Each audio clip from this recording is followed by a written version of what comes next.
Hey everyone, hope you're doing well. Well, where do we start with the United Nations? What a shambles yesterday was.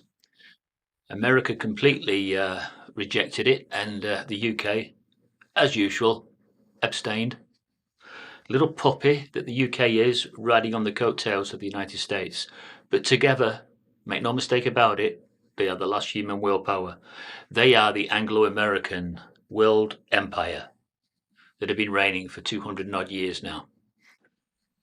And they intend to stay strong and stay the superpower.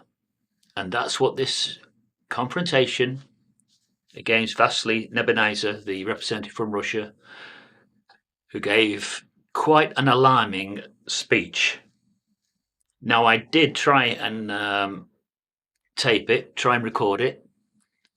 It was on the mainstream United Nations channel on Al Jazeera, and I'm hoping I can find it.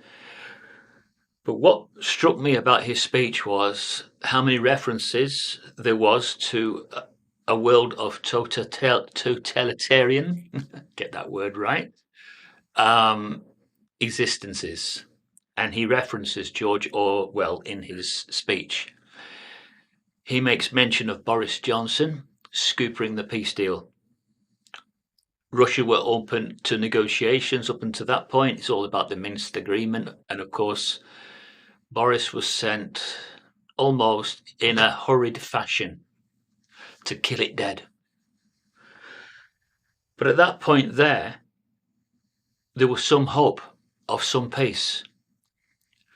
He also points out that, and I don't think you can argue with this, I don't think anybody can argue with this, what he says next. He says that the United States and the UK are always the main beneficiaries of every confrontation and every war going back to the First World War. Now, history check that, people. That's absolutely correct, isn't it? They are the main beneficiaries. They are the ones that profit from all wars. Of course, knowing this doesn't mean that we think that Putin is a white knight or anything, and he's just trying to rescue everybody from the Nazis that are in Ukraine. We still see what he has done in the past as something that will probably not put him in good stead when it comes to the separation of the sheep and goats for us all. He's probably answerable to a lot of humanitarian crimes. But you just could not argue with what Vasily Nebenzia. Why do they have to have such difficult names to pronounce? Why can't he just be called Fred Bloggs? It'd be a lot easier. Now, he got shouted down, certainly by the United States representative at the United Nations. He got shouted down by quite a few of the other delegates. Now, is this because they want to continue with these forever wars? Likely. If they've got investment and a vested interest in keeping the war going, then the United Nations will never ever come to any amicable solution. Now, I say that the United Nations has no power to stop any war. Evidence is quite overwhelming. When there were the League of Nations, how much they failed then, and then after the war years ended, they came back and re-emerged as the United Nations. All of this is documented in Revelation. If you understand Revelation, it's all there. The United Nations will never bring peace to the world. They might bring pretend peace, and that's what's likely to be coming, this sort of pretense. But it's when all the nations declare that they want peace and security, isn't it, that the end will be suddenly upon them. So who are them? Well, them are likely to be the beast, aren't they? The beast hides behind the United Nations. You see, this picture I've got here, right behind this picture is where the beast hides. It just pushes the United Nations to the front whenever there's any diplomatic talking to be done. But none of this talking ever accomplishes anything.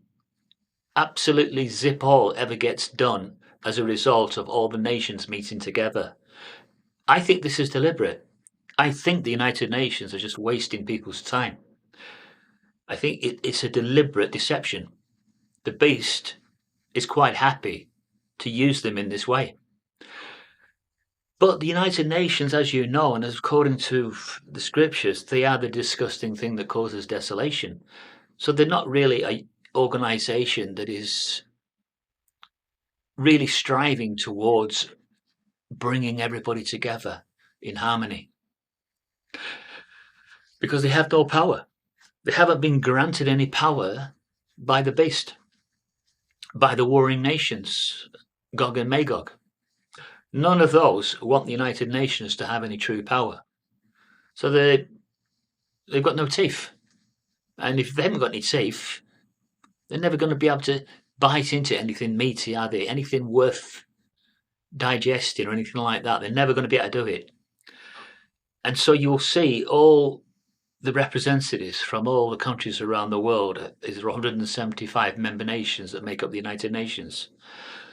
And there's a few that never attend. You've got your countries like North Korea and a few others that never attend and no intentions of attending. But Russia does attend, and they send their representative, which is Vasily. Now, there's a couple of times when Vasily has referenced peace and security. And when he does this, my ears go like that. But the other day, there was another delegate, not from Russia, from another one of the European countries, and he referenced how they're working towards peace and security. He mentioned it 4 times. Peace and security is one of the UN charters. They are working towards it. They're working towards fulfilling Bible prophecy in the time of the end. That's a powerful, powerful realization and thought. That's why I paused just then, not because I was trying to think of something to say. I paused because I thought how powerful it is that I've heard so many of the delegates mention how they're working towards this peace and security. It's quite frightening because it's something that I looked into 50 years ago and realized that when all of the nations are crying peace and security, so it won't be just like a little squirrely voice, it'll be an earth-shattering cry. But will it be true peace? No. It will not be true peace at all.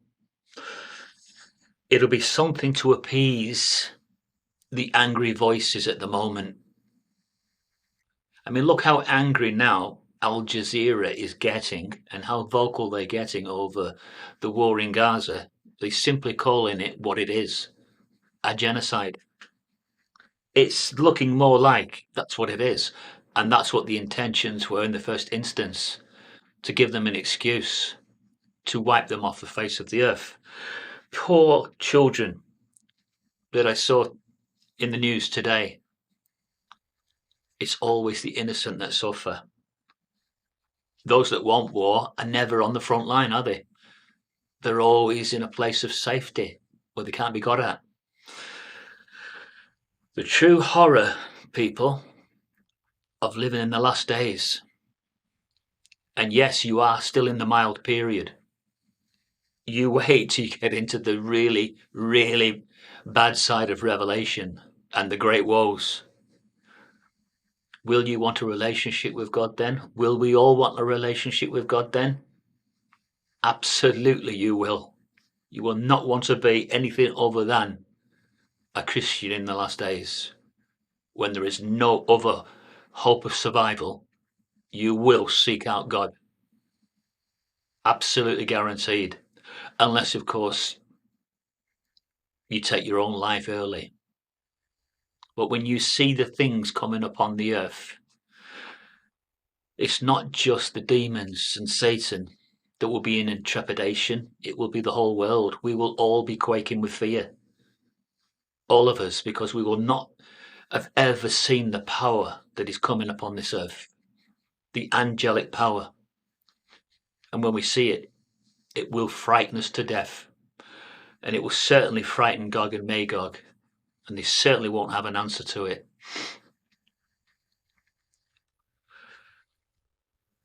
Become a theologian in the last days. Not such a bad idea, is it? Yes. I'll see you again, peeps. Goodbye for now.